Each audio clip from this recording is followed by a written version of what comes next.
Hello, Mr. Chair. I may be a few minutes getting onto the call. Okay, welcome everyone. Those of you watching live on YouTube or the recorded version, we welcome you on this Tuesday, December the 15th, 2020.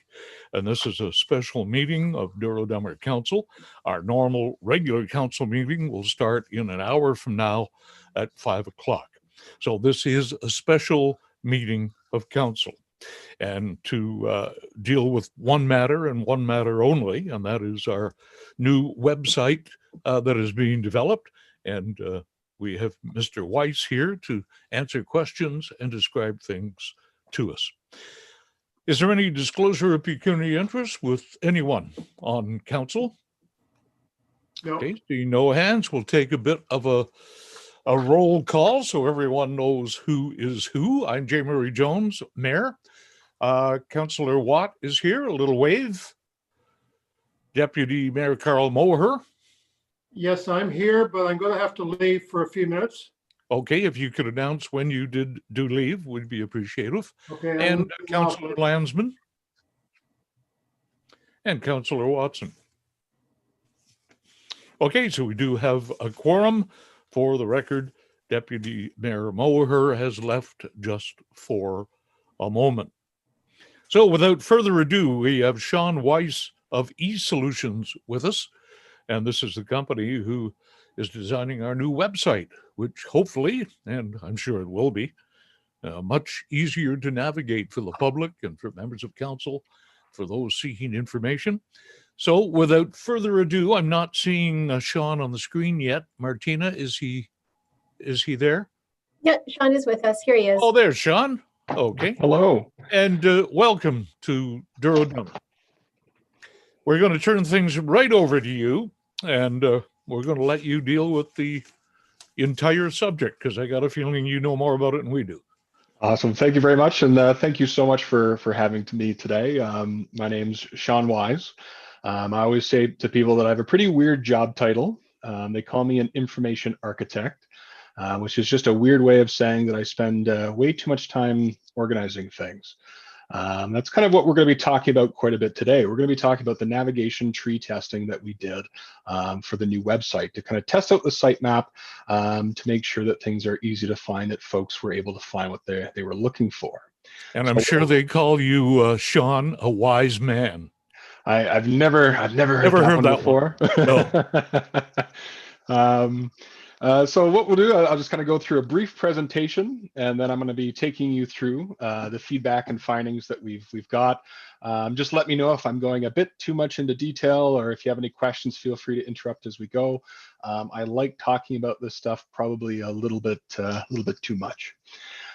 So we started our tree jack testing, I believe it was December 4th, and it's been ongoing until 5 p.m. on December 11th. And we had a considerable amount of folks from the community provide their feedback. So in the end, it was completed by a total of 100 valid participants, which included 84 members of the public, 14 internal staff members, as well as 2 members of council completed the testing. So in a very impressive sample size. Ideally, to see kind of trends emerge, I like to have at least 20 to 30 responses. So this is more than enough to kind of see whether or not things are working, to kind of gauge things appropriately. Now, the one interesting part is that there was no major difference between public and internal or council responses. Sometimes I see sort of internal responses, staff score a little higher because they tend to be a bit more familiar with departmental responsibilities, kind of who does what, where do they expect to find things on the website. But for this, for the testing we did this round, there was no major difference. The staff scored slightly higher on a few tasks that were completed, but overall, it was very, very similar. Now, there were 3 invalid responses, which were kind of manually removed. This happens sometimes when people experiment or play around with it, but they don't actually complete the exercise. So just a note, that always tends to happen. So first, we're going to go through how we measure kind of success here. So how it works is that participants were given a number of tasks to complete with the proposed sitemap. Now a sitemap is just the website's overall structure. It's how it's organized. And what we always like to do is to make sure, especially myself, is to make sure that organization makes sense, that people can find what they're looking for easily and quickly. So they were given a number of tasks, and we'll go through in a moment kind of each one. Each task has a score assigned to it. Now, the score includes its rate of success. So that means that a participant was able to correctly select it as their answer. So they were given that task and they got to the right place. But the other key part of the score is what's called directness. Now, this measures how quickly a participant got to the correct answer. It can be kind of frustrating if you're on a website and you have to hunt around to all these different places, and eventually you find the spot that you're looking for. So we measure that as well to make sure that folks can kind of get from point A to point B. They can find that answer that they're looking for fairly quickly. So out of all the tasks completed by participants, 93% chose a correct answer, which is very impressive. A lot of sitemaps I see, I have to do a considerable number of changes afterwards to kind of bring the score up. But right off the bat from the testing, we can see that the proposed sitemap works very well. And this is something that I'm seeing more and more with more service-focused sitemaps, more that directory style, as it tends to be a bit stronger here, a bit easier for folks to find exactly what they're looking for. Now, again, the other key part of this is that directness. 93 again of answers were chosen without backtracking. So this is very significant. Usually I don't see this score as high as the selection score for correct answers. This means that folks were able to just navigate very quickly to the answer they were looking for. They didn't have to look in one area and then look back and look to another area. They were able to very directly find what they're looking for. So the overall average task score was 9.08 out of 10, which is very strong. Personally, I consider everything over 8 to be noteworthy, kind of a big success. So this is very great news. And then kind of looking at just the internal responses, so just staff, just council members that participated in the study, the average score was 9.5 out of 10. So just a slight bit higher there, as they might be a bit more familiar with different responsibilities and how things work. Now, the only one that kind of brought us down is actually not as big of a deal as I kind of thought, because it was just the score for locating the contact information. Now, the good news is that there's going to be links on the homepage in both the header and footer menus, so folks will be able to find that contact information quickly. We also recommend that it's just included at the bottom of kind of the website in that kind of main footer, that folks can have it there, as well as we do have what we call the contact module. How that works is that each page can be assigned a specific contact. And I highly recommend that this is done. So for example, if somebody's looking at something exciting like zoning information, they have that contact number for maybe the planning department right there. So they don't need to hunt around for it. They don't look elsewhere. They've got that information right there. So that will also provide a bit more contextually and timely contact information when appropriate. So I'll show you in a little bit, but this task to find contact information did score a bit lower, but I'm not too worried. And again, that's kind of why, is that there'll be plenty of other ways that folks can find this, as well as pages should be assigned a specific contact. Now, the other note, again, just a minor number of participants expected to find council agendas and minutes under the new news and notices area. So I made a slight adjustment to the sitemap to duplicate the council meeting calendar under this area as well. Keep in mind, though, it was a small number. It was maybe about 5 or so people out of the total 100 that expected to find it here. But I'm always the kind of person where it's better safe than sorry. So I'm going to recommend duplicating that here in that area, sorry. So what I'm going to do now is kind of take you through the TreeJack findings themselves. So what I'm going to do is afterwards, I'll be sending along a link where you can view this information yourself and kind of go through at your leisure. I warn you, I lose a lot of time in here, but it's also because I'm a bit of a data person. You can get a lot of great information here. But I'll be sending along a link to this later. But here it shows us how many participants completed the study. So here you can see it's 103 in total. Again, I did have to remove 3 invalid responses. You can see that there are a number of folks that abandoned the study. This always happens. This is actually a lower abandonment rate than I sometimes see. This happens because sometimes folks click on the link, they're not too sure what it is, they kind of leave, they get distracted, they go elsewhere. So that's okay. It kind of seems scarier than it is, but again, we had a huge sample size to pull from. Here we can see the average time taken for the study. So we can see it's about, just under 5 minutes that it took someone to complete. So, and again, this is where we can see those the success rate and the directness score right here. Now, what's great is it actually gives you a breakdown by task. So each line represents one of those tasks that participants were given. So here, for example, they were given the task to find property tax payment options within the sitemap. And we can see that it has a success rate of 92%, which is pretty awesome. Pretty great to see. And the one that has a bit more of that unhealthy green and a little bit more of that red is, again, that contact information. About 60% were able to find it directly. About 19 were able to find it eventually, with some participants, about 9% total, if we're looking at both column or both rows here, they selected something else incorrectly. But again, we were going to have those links as part of both the header and footer menu. They will be available, and you can also assign contacts contextually by each page. Now, what's really great about this stuff is that you can really delve into the weeds and lose a lot of time here. So here it gives you a breakdown of each task, and you can actually see the path that participants took. So here again, it gives me the average time taken, the success rate and directness rate for the specific task. But if I select view the pie tree here, it actually generates a pretty cool looking graph that shows you the paths that people took through the website to find the answer that they were looking for. How it works is that if we have the sort of green lines here, this means that folks are kind of walking in the right direction. This is the correct path to find the answer that they were looking for. If you see options in gray, that means that folks might have wandered off a little bit. Anything in red is incorrect. Somebody, for example, here looked under activities and recreation to find property tax options. So they might have a different perspective on tax than a lot of folks, especially myself. But anything colored in orange here is what's been nominated as an answer. So we can see a lot of folks were very easily able to locate that property payment options here, where we have them currently. We have them duplicated in another area.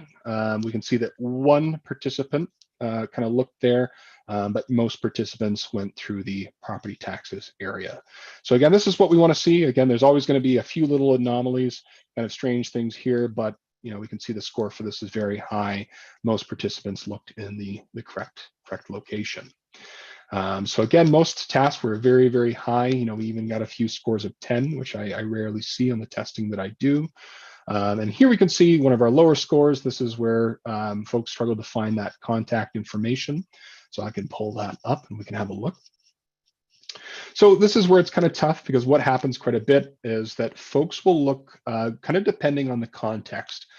So for example, they might be thinking, okay, well, what if I have a question about roads and public works? Well, that's where the folks that I want to contact, I would look under that area. So we saw that a bit here, where folks kind of looked in very different parts of the website. We did see most ended up in the right place. Again, participants came here about 81 times and selected it 79 times as their correct answer. So still pretty impressive.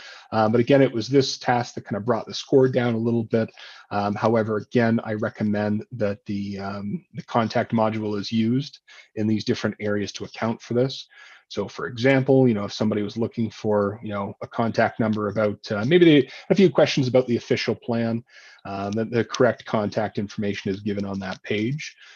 So folks could select that page, they could view the official plan, and if they had any questions, they would have the appropriate email there, they would have the appropriate number there. For example, the City of Waterloo does something very similar. They have a similar style of website, and here, for example, they have a page about water certificates. They kind of explain, what they are, and then they go through, okay, this is how you request one. This is our process. This is where it goes. If you have any questions, this is the number to call. And then here they have that contact module. They have the appropriate number. They have a way to get in touch right here. So again, I'm not too worried. It kind of brought down the score a little bit, but again, it's kind of accounted for through the website, through that contact module. Again, across the board, the rest of the scores were very, very strong. All 8s and 9s and 10s, which is always impressive to see. So we can see that this does work, that participants were able to find exactly what they're looking for. And again, with a very high level of directness that I don't usually see. Usually the directness tends to be a little bit lower. There might be a bit of backtracking, but we can see that the navigation is, the proposed sitemap is very straightforward, very easy to use. Folks can find exactly what they're looking for. Now, the other thing I kind of keep an eye on is just the first click for each of the tasks. So this tracks, what people select first, which can be significant. It can kind of let us know if there's any magnets kind of pulling people away from the correct category into maybe an area that they shouldn't be in. So we can see for for finding property tax payment options, folks very, overwhelmingly selected the right option. And again, we saw that quite a bit across the board. There's a few places where it's a little bit lower or a bit kind of split. So for example, everybody's favorite, to find zoning information. Some folks expected to find it under building and renovating. Some folks expected to find it under planning and development. And we've accounted for this behavior. The sitemap actually has the zoning information available in both spots. So it's actually both correct. They can find that information in either of those two categories. So good news is that it's all very, very strong. Again, these are very impressive numbers that folks were able to find, everything they wanted to very easily. And again, in those situations where things were more split, for example, here's another one where to apply for a burn permit. The option is actually available both under bylaws, licenses, and animal services, as well as fire and emergency services. And we can see about 64%, initially selected fire and emergency services, while 30% went into bylaws, licenses, and animal services. So again, it's that kind of challenge of accounting for the ways that different folks see different things. But again, we have that option available in both areas. Now you can really get into the nitty-gritty with the analysis here. It'll actually give you a breakdown by each question, by each participant. So what I can do here is select a task, say for example, find the curbside garbage collection schedule, and I can actually look through at each participant's path that they took. So I'm just going to make this a little bit larger because it's pretty small. But we can see, a lot of participants jumped right into garbage and recycling and then to curbside garbage collection. We had one person here that selected roads and public works, then returned back to the home area and then selected garbage and recycling. So we can see those moments where people kind of backtracked, they moved around. So it's pretty impressive. You can really delve in here and kind of see how different folks kind of move through and experience the website. So in the end, it only led to a few minor changes, again, kind of duplicating the council meeting calendar under that news and events area. And that was pretty much it. Overall, we went into this testing process with a very strong sitemap. We spent a lot of time kind of working on it together to make sure that we were in a happy place before we brought it to the public, to the TreeJack testing that we did. And it performed overwhelmingly well. This was pretty much the highest scores that I've seen on a TreeJack test. So we can see that the sitemap is going to be very effective and folks will be able to find what they're looking for, which is always great. Do we have any questions? I'll kind of open it up here for any other questions, concerns, or comments. Good going, Sean. Very, very impressed. Anyone with any questions, concerns, comments on this excellent job? Go ahead, Sheila. Yes, thank you. That was I was one of the ones that counselors that did the test, and I only turned back twice, and that was just to see what else it said. The question is there a section thought of for the front page of frequently searched sites? Like the county has it, and several other township websites that I've been on have it. Like, for instance, mapping, public works, garbage, that kind of thing. That is an option. I've seen actually a lot of websites in the UK do something similar where they actually provide a few options right here under the search bar that they know a lot of folks would look for. I'm trying to remember the example. But so, for example, this is I found that the Brits, the folks in the UK, are kind of using this model and started using this directory style a lot more before it became popular here in Canada.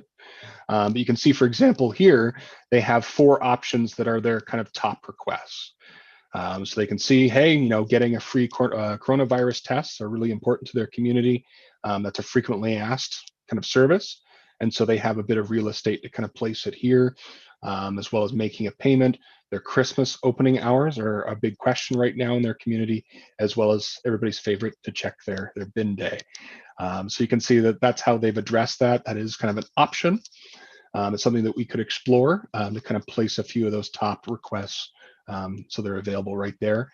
And again, Okay. these can and will change depending on habits and what's popular. Thank you for that. Will there be a search bar like that? Yes, it'll be pretty predominant. We find a lot of folks will jump right into it, as well as a lot of folks will come in right off of different search engines like Google. And the website's been designed to perform well in both cases. So Okay. folks can Thank you. find what they're searching for. No problem. Good. Thank you, Sean. Anybody else?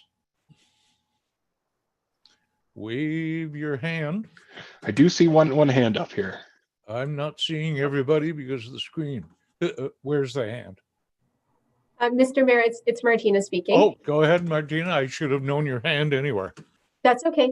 I just wanted to let council know that they will be seeing designs for the pages on January 15th.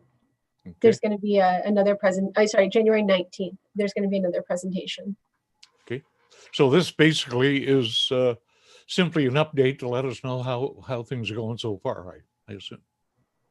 That's correct. Yeah, this is to make sure that council is involved in each phase of the project. Okay, who else? Now I can see everyone. Who else would like to make a comment or ask a question? I think Sean's doing a whale of a job here. He's got us cooking in the right direction. A very wise person. Yeah, you've never heard that. Go ahead, Councillor Watt. Yeah, just quickly, thank you very much, Sean. Yeah, easier and by the look of things, you've hit it right on the head here. We have in our township a lot of people that are, senior to be blunt, kind of like that, and some that aren't very tech savvy, and we have a lot that are, but we do have some that that don't even try and get into this type of thing, whatever. So the easier it is, the better. And I think you've hit it right on the head. So thank you. That's great to hear. That's kind of my goal. I don't think that you need to be hopefully a big technical expert in order to find a website and to use it. So that's great to hear. And because they're older doesn't mean they can't figure it out, I'm sure. Okay, anything else? Go ahead, Heather. Heather? Can you not hear me? We can hear you. You're frozen on and off. Really? There. Go ahead. Try that now. Am I back? Good. Okay. You sound great. Great. Thank you. Thank you, Sean, for your presentation. I appreciate the easy flow in the navigation for people. And to Councillor Watt's point, I feel that you shouldn't have to be an experienced web person, just a user of the internet, to really feel comfortable and know what feels good as a user. I'm just wondering if there's been any consideration in the navigation to multiple languages, not programming languages, but bilingualism. And was that even, and forgive me, that may not have been part of the scope of this project, to factor in, French-English translation? That's a good question. We do have options where we can integrate things like Google Translate. which it's kind of hit and miss. I kind of lived with a family in France for a little bit, and they could always tell when I use Google Translate, because it just sounds a little bit off. But other than that, it would have to be kind of a full translation, kind of going through after the content was written into French, which can be a bit costly. I'm not too sure if that's in scope.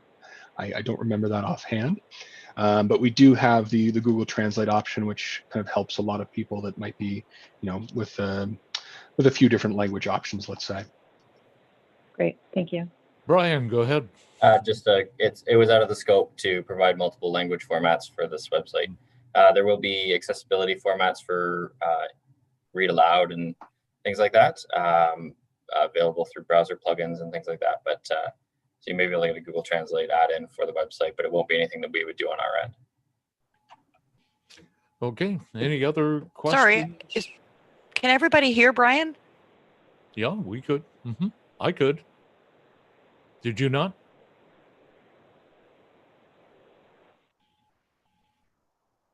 Is there a problem we're having here? No? Well, I don't know. I couldn't hear Brian at all, but I could see his mouth moving. Could everybody else hear him? Did anyone else have a problem hearing Brian? No. Okay. Is there any other questions, comments to Sean? I think he's doing a whale of a job here, and I've got a feeling he loves doing this too. Isn't it nice to have something that you enjoy doing? It's wonderful. Okay, I'm going to ask for a motion then to receive that update report from Sean, and then we're going to move on and let him continue working, and we'll get another update later on. Could I have that motion, please? Councillor Watson and Councillor Landsman. All in favor? All opposed? That motion is approved. Sean, well done. We look forward to another update in the very near future. And in the meantime, we hope you have a very happy holiday and a Merry Christmas. You as well. Thank you, everybody, for your time this afternoon. Thank you so much for having me, and happy holidays. Great. Carl. Just before you run, Sean, were you going to give us a sample, like an offline website that we could look at? So after this, I'll be sending along a copy of these findings here, Okay. as well as the PowerPoint used today, which will kind of go through. Sure. But in a little bit, it might be a week or so. I don't have the date offhand. You'll be able to look at the design concepts. We'll be able to study it in detail over Christmas. Yeah, websites by the open fire would be fun for Christmas. Okay, that is it. We have a motion on the floor, and it is approved. Thank you very much, Sean. And a motion to adjourn the meeting, please. Tom and Carl, all in favor? All opposed? Okay, we are adjourned. We'll resume our normal regular council meeting. We'll all get out of this one and start anew in exactly 30 minutes from now. So thank you all very much. We'll see you in a half hour. Bye now.